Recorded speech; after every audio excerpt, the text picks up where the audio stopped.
சங்கீதம் 35:27. என் நீதி விளங்க விரும்புகிறவர்கள் கெம்பீரித்து மகிழ்ந்து தமது ஊழியக்காரருடைய சுகத்தை விரும்புகிற கர்த்தருக்கு மகிமை உண்டாவதாக என்று எப்பொழுதும் சொல்ல கடவர்கள். இங்கே நாம் பார்க்கிறோம், தமது ஊழியக்காரருடைய சுகத்தை விரும்புகிற கர்த்தருக்கு மகிமை உண்டாவதாக என்று எப்பொழுதும் சொல்ல கடவர்கள். எதை விரும்புகிற கர்த்தர்? சுகத்தை விரும்புகிற கர்த்தர். கர்த்தர் எதை விரும்புகிறாரு? கர்த்தர் எதை விரும்புகிறாரு? நீங்க சுகமா இருக்கிறத விரும்புகிறாரு. ரைட். யாருடைய சுகத்தை விரும்புகிறாரு கர்த்தர்? இங்கே பார்க்கிறோம், தமது ஊழியக்காரரின் சுகத்தை விரும்புகிற கர்த்தர். ஆமென். புதிய ஏற்பாட்டில் விசுவாசிகள் ஊழியக்காரர்கள் தான். நாங்கள் ஃபுல் டைம் ஊழியக்காரவங்க, நீங்கள் ஆஃப் டைம் ஊழியக்காரர்கள். எப்படி ஊழியத்தினை செய்கிறீங்க?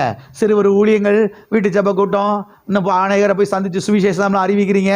எப்படியோ கடவுளுடைய ஊழியத்தினை செய்கிறீங்க. ஏதோ ஒரு விதத்தில் நீங்கள் செய்கிறீங்க. அதனால் கர்த்தர் என்ன சொல்கிறாரு? உங்கள் சுகத்தை நான் செய்கிறேன், நான் விரும்புகிறேன். தமது ஊழியக்காரருடைய சுகத்தை விரும்புகிற கர்த்தருக்கு மகிமை உண்டாவதாக.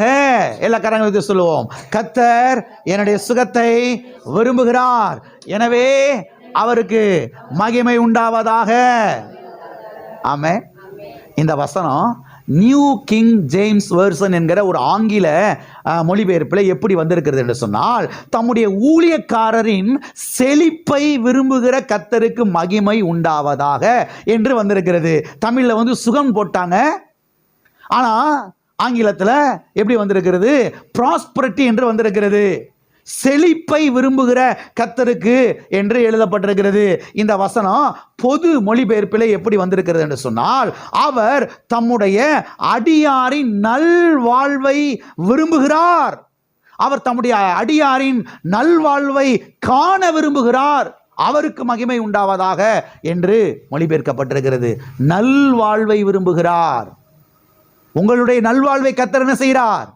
விரும்புகிறார். உங்களுடைய செழிப்பை கர்த்தர் விரும்புகிறார். உங்களுடைய சுகத்தை கர்த்தர் என்ன செய்கிறார்? விரும்புகிறார். எனவே தேவன் எதை விரும்புகிறார் என்பதை சத்திய வேதத்திலிருந்து நீங்கள் புரிந்து கொள்ள வேண்டும், கற்றுக்கொள்ள வேண்டும். பாஸ்டர், கர்த்தர் எதை விரும்புகிறார்னு சொல்லி நீங்கள் ஜெபம் பண்ணி சொல்லுங்க பாஸ்டர். உங்களுக்கு 2 நாள் நான் டைம் தரேன் பாஸ்டர். என்னது? 2 நாள் டைம் தரேன் பாஸ்டர். நல்ல ஊக்கமாக ஜெபம் பண்ணி சொல்லுங்க பாஸ்டர். ஒன்றும் அவசரமெல்லாம் இல்லை. நல்ல உபவாசம் போட்டு ஜெபம் பண்ணி சொல்லுங்க பாஸ்டர். ஒன்றும் அவசரமெல்லாம் இல்லை. நீங்கள் எங்கே போகிறீங்க? நாங்கள் அப்படியே ரவுண்ட் அடிக்க. அங்கே ஒரு மதினி இருக்குது, அங்கே எங்கள் அக்கா இருக்குது. நல்ல விஷயங்களை அப்படியே என்ன செஞ்சுருக்கோம்? சேகரித்து வச்சுருக்கோம். காதுக்கு நல்லா குளுமையாக அனுச்சி எல்லா விஷயத்தையும் அப்படியே ஃப்ரிட்ஜ் வாட்டர் ஊற்றுன மாதிரி என்ன செய்யும் இருக்கும். அநேக கிறிஸ்தவ விசுவாசிகள் ஒன்றும் இல்லாமல் தொடச்சி கட்டிட்டு உட்காந்துருக்கிறதுக்கு காரணம் என்னென்னா, வீட்டுக்கு வீடு போனனால தான். வீட்டுக்கு வீடு அலைஞ்சு தவிச்சு. எல்லாம் இருக்கிறீங்களா?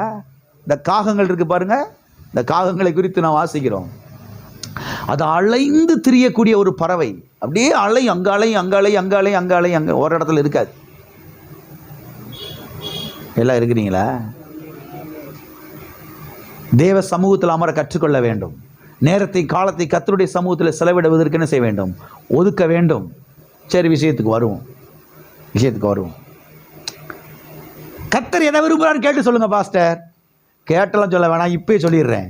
இப்போ நான் வாஸ்தை காமிக்கிறேன். இங்கே வாஸ்து காமிச்சு இப்போ வாஸ்தம் இப்போயே நான் சொல்லிடுறேன். கர்த்தர் எதை விரும்புகிறார் தெரியுமா?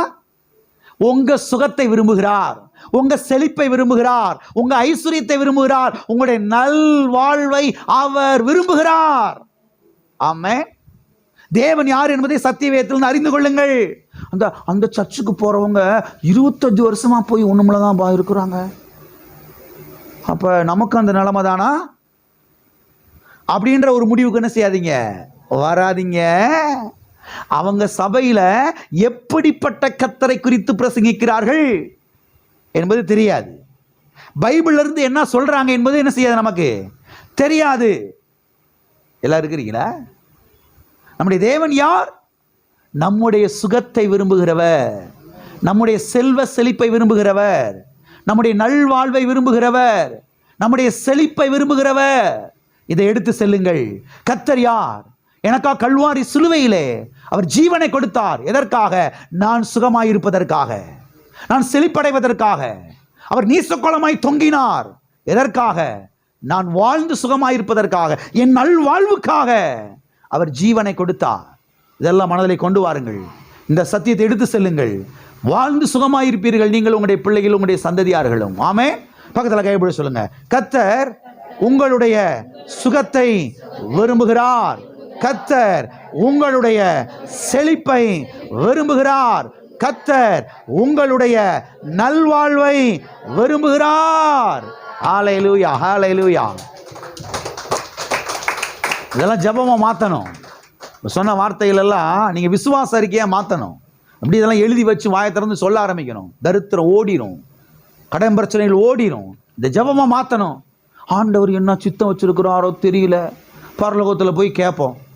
எப்போ போய் கேட்போம்? எங்கள் பூலோகத்தில் வாழக்கூடிய 70 வருஷ வாழ்க்கை குறித்து பரலோகத்தில் போய் கேட்டேன்னா அவனை போகிறீங்க? திருப்பி வந்து வாழ போகிறீங்களா? பூலோகத்தில் வாழக்கூடிய வாழ்க்கை குறித்து இப்போ என்ன செஞ்சிடணும்? ஆண்டவர்கிட்ட கேட்டுறணும். ஆண்டவரே, இந்த பூலோகத்தில் நான் எப்படி வாழணும், எப்படி இருக்கணும், அது உங்களுடைய சித்தம் என்ன ஆண்டவரே? கர்த்தர் சொல்வார், நீ சுகமாயிருப்பது என்னுடைய சித்தம், நீ செழிப்பாயிருப்பது என்னுடைய சித்தம், நீ நல்வாழ்வு வாழ்வது என்னுடைய சித்தம், நீ தீர்க்காயுசாய் வாழ்வது என்னுடைய சித்தம், நீ 4 தலைமுறைகளை பார்ப்பது என்னுடைய சித்தம். ஆமென். ஹல்லேலூயா. கர்த்தர் இதை விரும்புகிறார் என்பதை கவனியுங்கள்.